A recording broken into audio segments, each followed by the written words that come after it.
Fariziejus buvo padorus žmogus. Muitininkas tas, kuris viską pardavė už pinigus, tikėjimą, vertybę, sąžinę. Bet Jėzus neteisė nei vieno, nei kito. Jis klausė, kaip tu stovi prieš Dievą. Fariziejus meldžiasi, bet žiūri tik į save. Jo malda tai sąrašas pasiekimų. Padariau šitą, padariau aną, dabar atlygink man. Bet Dievas ne buhalteris. Su Dievu nesame santykiai iš nuopelnų, bet iš meilės. Tikėjimas nėra baimė, kad būsiu nubaustas, bet džiaugsmas, kad esu mylimas.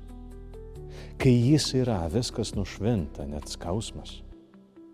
Fariziejaus klaida, jis nemato Dievo kaip tėvo, nemato draugo, tik teisėją. O Dievas nori ne mūsų sąrašų, bet mūsų širdies. Jis nori mus perkeisti, neįvertinti.